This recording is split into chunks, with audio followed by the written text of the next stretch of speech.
Na-update ko lang kayo tungkol din sa XPad na nabili ko, Infinix XPad. So yun, ito na nga ang ating setup. Ito yung keyboard na wireless keyboard na binili natin para sa kanya. Wireless mouse. So yun, parang naging computer na siya. So napakaganda naman, okay naman siya.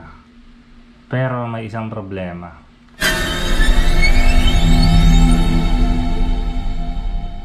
Ayan, good day mga Kamor TV. So yun, update ko lang kayo tungkol din sa XPad na nabili ko, Infinix XPad. So yun, ito na nga ang ating setup. Ito yung keyboard na wireless keyboard na binili natin para sa kanya. Wireless mouse. So yun, parang naging computer na siya. So napakaganda naman, okay naman siya. Pero may isang problema. So yun, tatawa kayo kung bakit may drone dito sa setup natin. So yun yung Mini 4 Pro drone natin. Binili ko yung tablet na to para sana dito sa sa drone natin. So pang edit siya ng video. So ngayon itong drone na to, capable siya kasi ng yung normal color profile niya is maganda naman siya. Nagpo-produce siya ng 16 million colors. So meron siyang option na D-Log M, which is 10-bit. Yung normal color profile is 8-bit.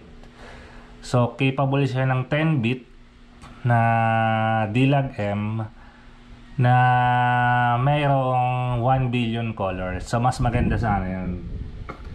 So yun sana ang purpose ko nito is pang edit ng D-Log M nito. Kasi yung D-Log M which is flat color siya.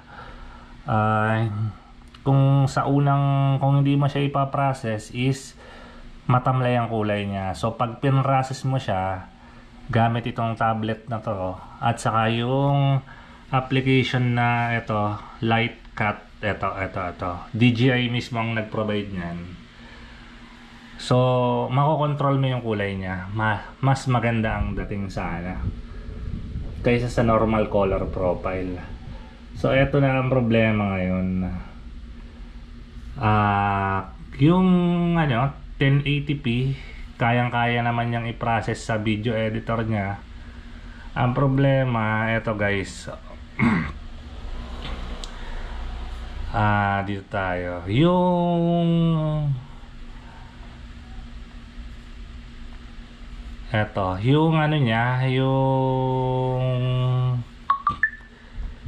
Yung D-Log M na tinatawag na flat color sana na ipaprocess ko sana dito. Teka. Ito, DJI Lab. Ito yung normal color profile niya. Ayan, maganda naman. Okay siya, malinaw naman kasi talaga ang camera ng DJI Mini 4 Pro. Pero mas gusto ko sana yung D-Log M kasi 1 billion colors siya yung nakukuha niya. So mas maganda sana yun. So i-scan natin. Ito ang D-Log M niya. Ito na ang problema. Ito, yung D-Log M niya is ayan. Pag play mo, hindi niya kayang ma-play. Okay. Hindi siya nagpi-play. So kailangan mo pa ng ibang player. Pwede naman, masusolusyonan naman. May ibang player. Kaya lang medyo lag pa rin. Medyo lag pa rin siya pag ito DJ album ay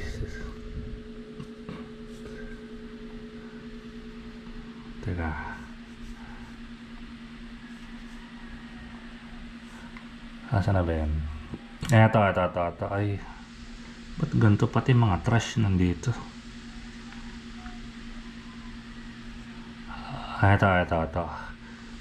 Ito siya. Ay hindi, ito ba yan? Hindi pala yan.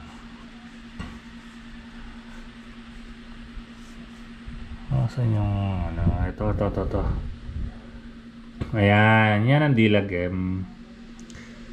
Mapiplay niya naman.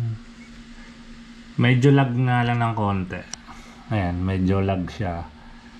Piplay. Pero hindi kasi, hindi naman natin siya ipiplay talaga dapat. Ang gagawin lang natin is ipaprocess natin gamit itong light cut sana. Ito. So yung light cut naka ano yan, naka landscape.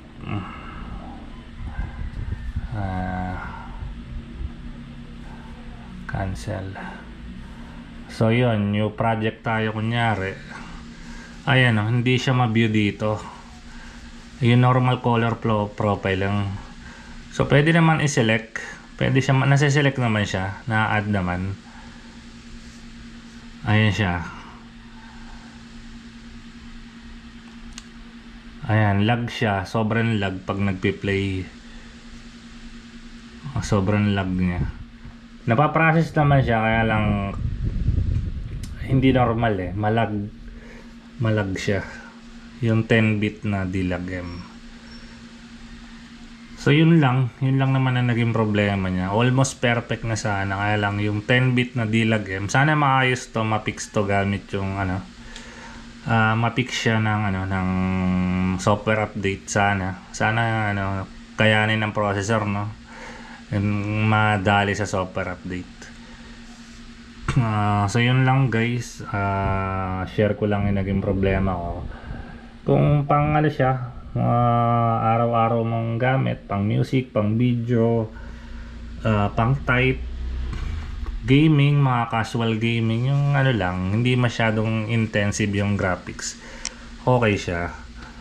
Pero pagka tawag doon, yung mga sobrang bibigat na ng graphics,